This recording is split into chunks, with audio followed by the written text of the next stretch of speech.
Halo YouTube, selamat datang di channel Motomobi. Akhirnya BYD masuk ke Indonesia. Build your dreams. Iya, yang belum pernah dengar merek itu adalah sebenarnya bukan perusahaan yang membuat mobil, perusahaan untuk teknologi katanya. Jadilah ini mobil dibentuk dari teknologi, isinya teknologi semua. Dan BYD yang ini merupakan BYD model yang paling mahal di antara semuanya. Ini ada yang ini namanya Seal ya. Terus ada itu namanya apa? Atto. Ya, Atto itu artinya kakek ya kalau bahasa Melayu. Kemudian ada juga yang Dolphin. Dolphin merupakan yang paling terjangkau di antara semuanya. Nah, kita bicara soal Seal. Kami kebagian nge-review ini. Seal itu mungkin bisa diambil dari apa ya? Bukan Seal yang itu, tapi Seal yang Anyway, ini diambil dari nama binatang, berarti ya nggak mungkin Seal yang penyanyi itu. Ini pakai nama binatang juga seperti Toyota Kijang, ya kan? Panther, Isuzu Panther, dan lain-lain. Cuma, yang satu lagi juga Dolphin, dari lumba-lumba. Nggak tahu kenapa derajatnya Seal ini lebih tinggi daripada lumba-lumba. Mungkin Seal itu bisa jadi Navy Seal juga. Atto itu artinya apa? Atto tree lagi, ada tiganya. Nah ini, bentuknya bagus sekali. Kami senang sekali melihat sedan lagi. Biasanya crossover, ya, SUV. Nggak, ini sedan. Dan sedan ini BYD membuat untuk melawan Tesla Model 3. Ya kan, ini ukurannya hampir persis sama dengan Tesla Model 3 karena panjangnya adalah, kita ukur dulu, 4.800 mm persis. Kemudian wheelbase-nya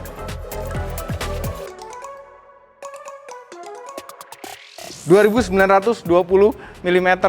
Wheelbase-nya itu lebih pendek daripada Ioniq 5 juga, tapi ini overhang depan, overhang belakangnya tuh pendek-pendek. Cuma ngelihat mobil ini tuh, wah kok keren ya. Hah? Ini andai dikasih merek Porsche gitu masih cocok loh.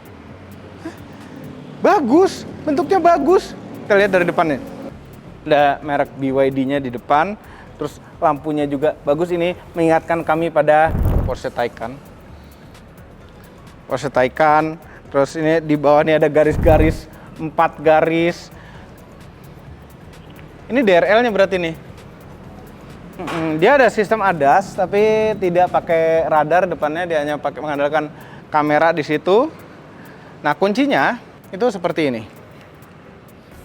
Dapat juga kunci model kartu karena bisa diakses pakai kartu juga. Ini bentuknya seperti peti mati. Kenapa bentuknya peti mati ya? Tuh tombol-tombolnya ada. Ini tombol untuk nyalain mobil. Kebalik. Ini tombol untuk nyalain mobil. Ini 2 kali pencet untuk buka bagasi, power tailgate, lock unlock-nya di sini. Seal ada 3 tipe yang masuk Indonesia.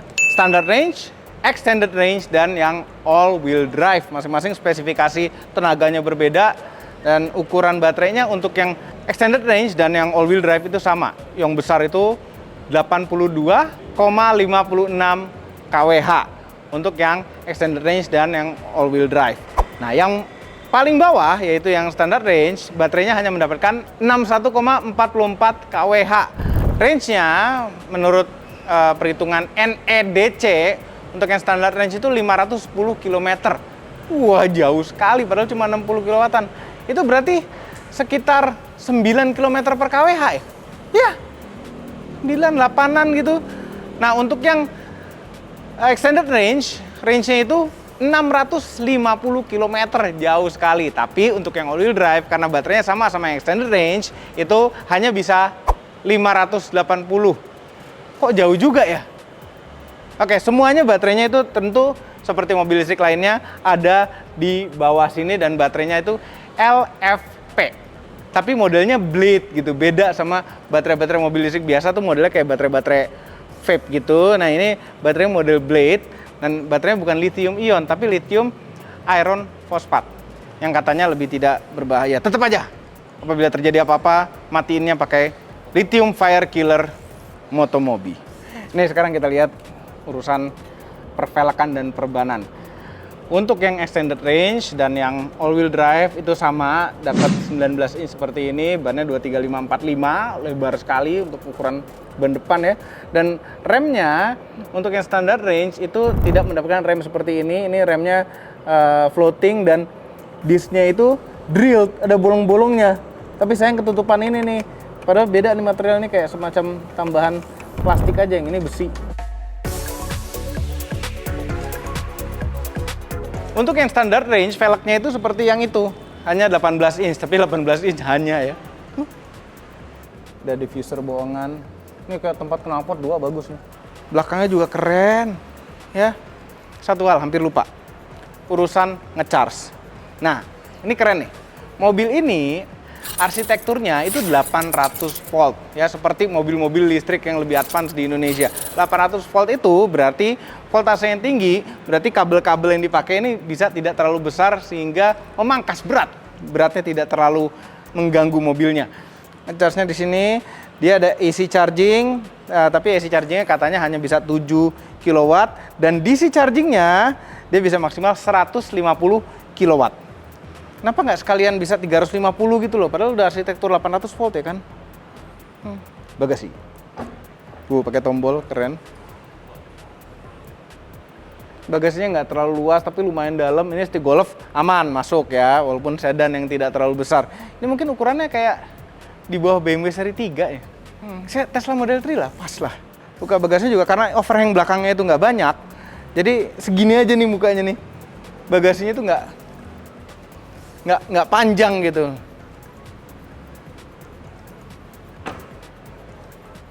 Atapnya full kaca, tapi kita lihat dulu ke dalam nanti. Ada bagasi satu lagi. Nah, di depan. Biasanya ngelihat mesin nih, sekarang ngelihat plastik-plastik saja seperti ini. Dan ada ruangan sedikit. Karena ini adalah yang extended range, mungkin ada ruangan. Mungkin yang all wheel drive ruangan ini lebih kecil ya, karena depan ada motor listrik. Kami tidak tahu, mobilnya nggak ada di sini untuk yang all wheel drive. Tapi all wheel drive tuh gila loh. Ntar bicara kecepatan, kekencang-kencangannya dulu. Untuk yang standard range, motor listriknya hanya di belakang, 201 horsepower dengan torsi maksimal 310 Nm. Udah cukup kencang. Itu 0 ke 100 km/jam bisa 7 detikan. Untuk yang seperti ini, extended range, motor listriknya juga tetap hanya ada di belakang, tapi baterainya lebih besar. Tenaganya 308 horsepower, lebih besar, dengan torsi maksimal 360 Nm. Lebih kencang lagi. 0 ke 100 km/jam dapat diraih dengan 5,9 detik saja. Udah seperti supercar kalau zaman dulu ini. Nah, untuk yang paling kencang, yang all wheel drive, yang dual motor, itu total tenaganya adalah 308 horsepower juga untuk yang belakang aja nih. Tapi kalau yang depan, 214 horsepower. Torsi maksimalnya 670 Nm, kombinasi antara semuanya. Kencang ya, 0 ke 100 km/jam dapat diraih dalam 3,8 detik. Untuk yang all wheel drive, serem kencang. Kita duduk belakang dulu seperti biasa. Ini di belakang posisi nyetir kami, tinggi kami adalah 174. Direct dengkul dengan jok depan, lega, jengkal nempel, kaki bawah hampir nggak bisa masuk, tapi bisa dengan posisi nyetir kami. Headroomnya masih ada, cukup ya, nggak terlalu lega tapi cukup. Ada armrest dengan 2 buah cup holder. Duduknya enak, padahal ini mobil nggak gede. Ya, nah atapnya ini full kaca. Apakah kalau siang panas? Ya mungkin kalau siang panas, tapi mereka juga menyediakan penutupnya. Cuma penutupnya dipasang manual gitu. Agak repot copot pasangnya. Nggak apa-apa lah, yang penting buat syuting enak. Tuh, lumayan dapat cahaya dari atap. Empuk-empuk, jejetan, seat bar. Bagus. Ini kulitnya sayangnya bukan kulit beneran ya, mungkin ini kulit yang vegan. Suka deh kulit vegan, pengen kulit beneran gitu yang mahal.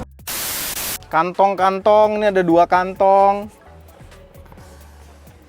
Terus kantong pintu juga bisa naruh botol, ini bisa naruh sesuatu lagi. Di bawah AC ini bisa naruh sesuatu juga, tapi ini kayaknya untuk pengatur AC belakang deh, untuk yang Full wheel drive-nya. Di bawah nih ada tempat buat bukan tempat, Deng. Colokan. Satu USB biasa, satu USB-C. Duk tengahnya juga masih oke. Ya, kelegaannya juga masih oke loh ini. Bagus lagi. Ih, bagus. Kita ke depan. Bagus juga lagi dalamnya, dashboardnya. Bagus. Ini suasananya tuh suasana mewah, suasana mahal, suasana canggih. Di sini semuanya empuk-empuk dengan jahitan kombinasi biru sama abu-abu. Semuanya empuk-empuk, enak semuanya. Empuk-empuk. Dan ini CBU China ya, semua BYD saat ini, pada saat video ini dibuat, semuanya itu CBU China. Dibuat di China, diimpor ke sini. Oke. Nah, layar tengah. Ini layar tengahnya besar seperti ini. Cuma kan gini, ada yang hobinya nonton video seperti YouTube begini, ada juga seneng nonton shorts, reels, TikTok gitu. Mungkin lebih cocok seperti ini. Dia bisa ditegakin gini. Hah? Ada yang senengnya begini, ada yang senengnya begini. Kalau kami senengnya begini, lebih lebar, ya, lebih cocok kalau untuk kami.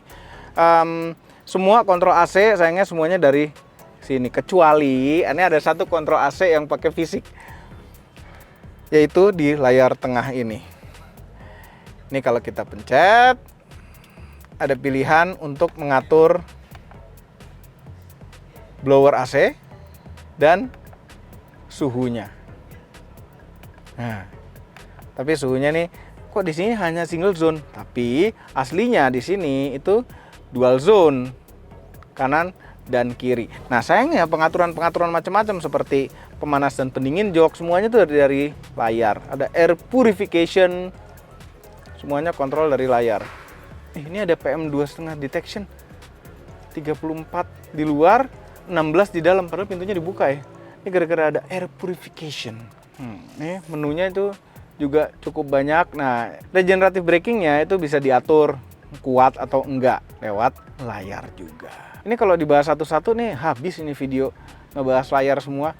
Intinya ini cukup lengkap layarnya, dan sayang satuan yang dipakai itu adalah kWh per 100 km. Nah nih, regen braking high atau standar, range display standar atau dynamic.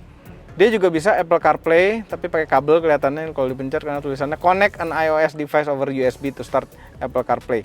Nah, ini di bawah sini ada 2 tempat untuk wireless charging tuh. Kalau ngecharge dia akan bilang tuh wireless charging in progress. Nah, kalau kita ke bawah sini, ini ada bendulan kecil, ini adalah shifternya. Maju, mundur, ada suara ceweng. Terus parknya dipencet. Ini, park. Nah, sekeliling ini adalah tombol-tombol yang dianggap penting oleh BYD. Ini auto untuk auto AC, kecilin. Defogger depan, auto hold, blind spot monitor. Nah, ini ada satu tombol untuk di salju. Lucu ya, dia ada animasinya gitu. Oh, sebentar. Ya, ini ngaturnya kayak Tesla nih. Jadi arah ventilasi AC-nya pun diaturnya pakai layar. Aduh, kenapa semuanya layar? Jadi ventilasi AC-nya ini nggak bisa diatur pakai manual, pakai otot gitu loh, fisik. Ini baik, kembali ke sini. Ini ada untuk snow mode, ada normal biasa mode. Nah, ini driving mode-nya ada di sini. Sport, eco, dan normal. Nggak ada super eco, nggak ada super sport. Nah, ada volume audio, tombol hazard. Nah, bicara soal hazard dan sen, ini bunyinya tuh seperti ini hazardnya. Tentang, bikin ngantuk. Sennya bunyinya. Ini kalau sambil setel lagu, dijamin suara ini nggak kedengeran. Setirnya flat bottom, jempol kanan untuk mengatur MID tadi, termasuk ada tire pressure monitor dan kawan-kawannya banyak nih. Kita mesti minjem ini nih atau beli untuk dibahas lebih dalam. Jempol kiri untuk ADAS, untuk adaptive cruise control ada di sini, dan ada kamera 360 juga tuh. Pintu kiri lagi dibuka jadi hilang seperti ini. Gambarnya juga bagus tuh. Tuh kalau pintunya kebuka, ada pintunya gini kebuka. Riannya mana nih? Itu ada Rian. Backlight. Oh, lagi backlight. Sennya ada di kanan. lampu ada auto, wiper juga ada auto. Wiper belakang ya nggak ada ya.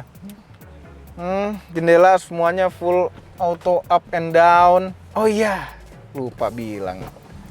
Ini audionya DIN Audio. DIN Audio ini audio premium dan mereknya sudah cukup lama kami dengar di dunia peraudioan. Suaranya enak, ada 12 speaker pada mobil ini. Nah, kemudian posisi nyetirnya juga enak kan. Ini joknya elektrik, bisa naik depan dan belakang. Lumbar supportnya juga bisa diatur naik atas dan bawah, naik turunin bisa. Setirnya tilt dan teleskopik. Menghasilkan posisi nyetir yang enak, kayak Eropa-Eropaan. Oke, joknya juga empuknya enak, dia agak semi membaket begini. Bagus. Kepraktisan. Ini ada tempat naro-naro, kantong pintu bisa naro botol. Ini buat buka bagasi juga ada di sini ya. Ini ada tempat buat naruh kembalian, wireless charging yang di sini. 2 buah cup holder, konsol tengah. Oh, ini ada buat naruh kunci tuh tulisannya, ada gambarnya. Konsol tengahnya lumayan gede. Lacinya juga lumayan besar, di bawah sini juga masih ada tempat, ada 12 volt power outlet dan colokan USB. Nggak kelihatan colokan USB-nya ada apa aja. Oh, 1C, 1A biasa ya. Ini armrest, ada tulisan NFC. Karena kita bisa nyalain mobil ini pakai kartu itu. Kartunya si BYD. Seperti Tesla juga. Spion tengah, auto day night, ini semua LED. Ada heads up display menampilkan kecepatan saat ini ya. Di heads up display ini juga ada snow mode-nya.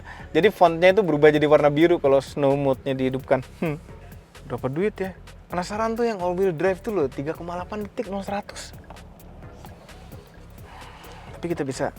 Ini bukan hanya first impression biasa, tapi juga first drive. Oke, karena hari sudah hampir malam ya, jadi masih pakai lampu sana, lampu sini. Joknya empuk, enak. Ini joknya ada memory seat-nya, cuma memory seat-nya tetap pakai layar ini juga. Heran, nggak ada tombol di mana-mana untuk memory seat. Suspensinya empuk. Langsung terasa empuk. Duh, sennya, bunyinya bisa diganti nggak ya? Kita belum explore dalam-dalam sih, ini urusan setting-settingan. Aduh, mau ngetes tenaga jadi lagi padat-padatnya Jakarta, jam pulang kantor. Sport, gas. Tuh baru. Tetap aja nih, hampir tiap mobil listrik yang dicobain, habis digaspol, dilepas tuh nggak langsung hilang powernya. Tapi ini first impression, suspensinya empuk, kedepannya bagus. Motor Bronx sih masih tetap kedengeran. Setirnya rasanya agak sedikit kaku ya, dia mungkin berat karena di sport mode, kita normal mode aja. Ya, agak sedikit kaku setirnya, tapi memang mungkin didesain untuk lebih sporty. Oh, speed limitnya dibilang 40 di sini, kita lebih dari 40. Nah, regenerative brakingnya kan bisa diaturin. Di sini ada berapa kilowatt yang keluar atau masuk. Tapi suspensinya, suasananya itu benar-benar terasa jadi kayak ngarah ke mobil premium gitu. Oke, radius putar seperti apa?